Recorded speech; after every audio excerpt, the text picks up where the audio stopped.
No cross-party consensus over who gets high-speed trains.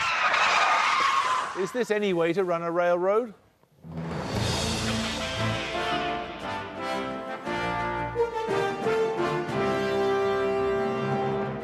Tonight, Miss Villiers regrets. The Conservative transport spokesman ducks out of an opportunity to peek at plans for a new high-speed rail system in England. But why, when the Conservatives claim we need one badly? Has the project to take our railways out of the 19th century collided with political stunt-making?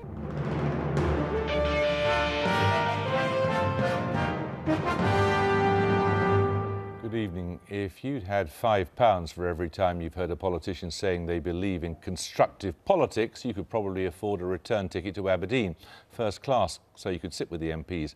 But while both main parties agree this country needs a new 200-mile-an-hour rail network for the 21st century, they appear to be playing some very old-fashioned politics about it. The government offered the Conservatives the chance to see the plans. The Conservatives, though, have refused. But did the government know they'd refuse before making the offer? First tonight, Matt Prodger reports. Britain's oldest model village, Bekonscot. If it were real, it would be Conservative. Morris dancers, manicured lawns, the kind of warm beer and cricket place John Major would love. No problems with the trains here. Bekonscot is barely 30 miles from London. It's in the Chilterns, through which Britain's second fast rail route, High Speed 2, is destined to pass. Next month, the government will reveal which route it favours to link London and the northwest.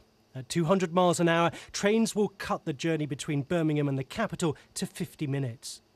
One proposal includes Heathrow Airport, another takes in Leeds, and Network Rail wants Glasgow and Edinburgh on the link as well. All of the routes pass through the Chilterns. That's Tory heartland, and it's not hard to find opposition here. We do see that high-speed rail could possibly be of benefit, but we feel there are other options that aren't being considered sufficiently. For example, upgrading the existing railway lines we already have through the area, which we know that Chiltern Railways, which runs 2 lines at the moment, is proposing £250 million worth of upgrades and improvements, which will improve journey times to Birmingham, which is one of the things that High Speed 2 wants to achieve. So there may be other ways of achieving the same goals. It's the age-old problem. Everybody wants a high-speed rail link. Nobody wants it in their own backyard. And now more than ever, that is a difficulty. A general election is hurtling towards us, and the Conservatives are worried that if they commit themselves now to a particular route for the high-speed rail link, they'll be tying themselves to the tracks, committing political suicide in up to a dozen constituencies between here in the home counties and the West Midlands. The Shadow Transport Secretary, Theresa Villiers, released this statement today. We have promised to construct a line connecting London with Birmingham, Manchester and Leeds. By contrast, Labour's plans stop short in Birmingham, with anything further north a matter of speculation only. We believe any route should be decided in consultation with the public, not by a cosy political consensus.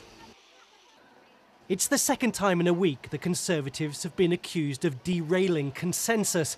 First it was social care for the elderly and the search for a cross-party solution there. Now it's the trains.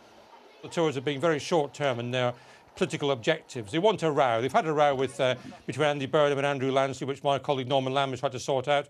They now want a phony row over high-speed rail. But beyond that, of course, we know from George Osborne he wants 10% cuts in the transport budget. I'm wondering whether the Tories are actually trying to kick high-speed rail into the long grass and whether, frankly, they're committed to railways at all. Last year, Network Rail proposed a £34 billion high-speed link along the west coast between London and Scotland. It says it would account for nearly 44 million journeys per year by 2030. It would result in nearly 4 million fewer vehicle journeys. But the plans the government will unveil next month are expected to be less ambitious. The government also remains committed to a third runway at Heathrow Airport, while the Conservatives and Lib Dems oppose it. It's all led some to say that politics are getting in the way of crucial strategic planning. For this kind of major infrastructure project, you really need a very long-term vision. It's almost something that's beyond politics. It's about the national interest. So you need to be thinking not beyond just one election, but several elections. For something like High Speed 2 to come forward, it's not actually going to start being rolled out until 2016, 2017. So it's actually thinking very long-term. But in the short term, it's all about the town hall, the ballot box and floating voters. And elections are not won on consensus. Well, with us now is the Secretary of State for Transport, Lord Adonis. We'd have liked to ask a member of the Shadow Cabinet why they don't want to see the plans, but we've been told none of them is available. Now, when did you first learn that the Conservatives weren't going to take up your invitation to look at these plans? Well, in terms of reading the report, only last week. But I should explain the background. Only last week that they told me they didn't want to read the report. When you said on Wednesday this week that you thought it should be a cross-party exercise, you knew already that it wasn't going to be. No, I still hope it will be a cross-party exercise. What's happening, as I see it at the moment... Last week they weren't going to look at this stuff. Despite the fact that they don't want to see the report, I hope it will be possible to forge a cross-party consensus. What I think is taking place at the moment is just sort of cheap politics on their part. But perhaps, Jeremy, I could explain the background.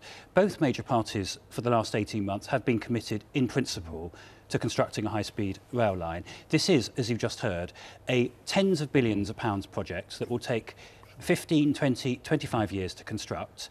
It is absolutely right that those of us responsible for this should seek to forge a consensus so that we can have a plan that will be taken forward by whichever party is in government over the medium term.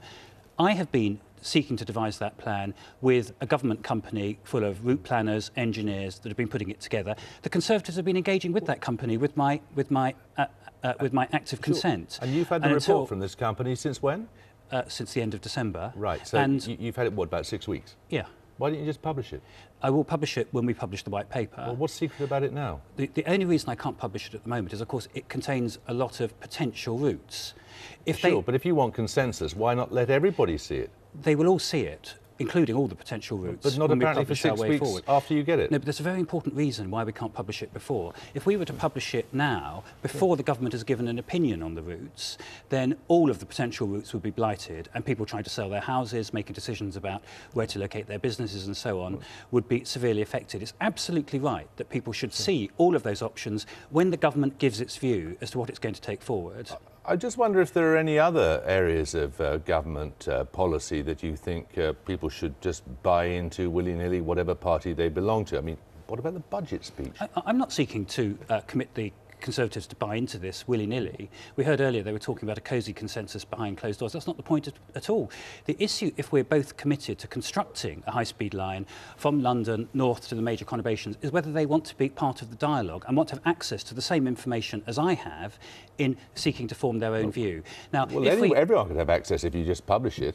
Well, we will, as I say, we will publish it in when we publish the white paper. That'll be what, in another 6 weeks' time? That'll be before the election and at some time next month. Oh, it'll have to be before the election, won't it? Of course. I wonder if you've just been a little bit naive here. I mean, I appreciate you're not an elected politician, but I wonder if you've just been a little bit naive about the fact there is an election coming up. No, there's no naivety at all. The Conservatives were engaging with us on this. They were engaging with the company. They had access to a good deal of the information that the company had. They had appointed advisors who were being briefed by the company on the detail of the scheme. I was not seeking from them agreement. What I'd hoped we could do, we're supposed to be mature politicians entrusted with the future of the country. What I'd hoped we could do was, by having access to the same information, forge a view as to what was the right course for the high-speed project, and then seek to talk about it. And it may be that by that process of talking, we're all supposed to be mature adults, we could come to a view as to the broad principles under which we should take this forward. On the issue of the detailed route, no one is talking about committing the country or any part of the country to a route without consultation. Any route we publish will be subject, as is the case under our planning system, to elaborate public consultation. The issue for the Conservatives is whether they wish to engage constructively in devising a policy for high-speed rail, or turn their back on it, pretend that they're not part of the process. You are beginning to sound a little bit partisan now. I mean, can you just help us on one or two factual points? This company have given you a costing for the project, presumably. Yeah. What is it? It's many tens of billions of pounds. Well, that's a very, very large amount of money. It could be a small number of billions or a very large number of billions. Well, I'm glad to tell you, it's a smaller number of billions. But all of this will be published. All of this will be published when we publish the report. This is why people are slightly suspicious. Why don't you just tell us how much have they said it'll cost? When we publish the paper setting out our proposals, the figures will be in it. The route will be in it. All of these details will be in it. This is a process that will have taken you something like 12 weeks to accomplish. No, because it's based on the report from which you had in December, company. and which will be published before the end of March, which I make about 12 weeks. Well, I think most people think that that's a reasonable length of time to consider a report that's taken a whole year to devise, with a very large number of route planners, you know what the figure consultants. No, at the point at which we publish our policy statement, we will publish all these details. The issue facing us at the moment is whether those of us who are going to be responsible for this can seek to reach some agreement on the principles under which we'll take this forward. If we don't, and people think this is going to be a political football, what I am sure of is that it will jeopardise the project, and it may, in due course, ensure that it doesn't happen. And I don't think that's in the public interest at all if the major parties are supposed to be committed, in principle, to taking forward a high-speed rail project, which is one of the biggest infrastructure projects this country will ever have engaged on. Lord Adonis, thanks very much.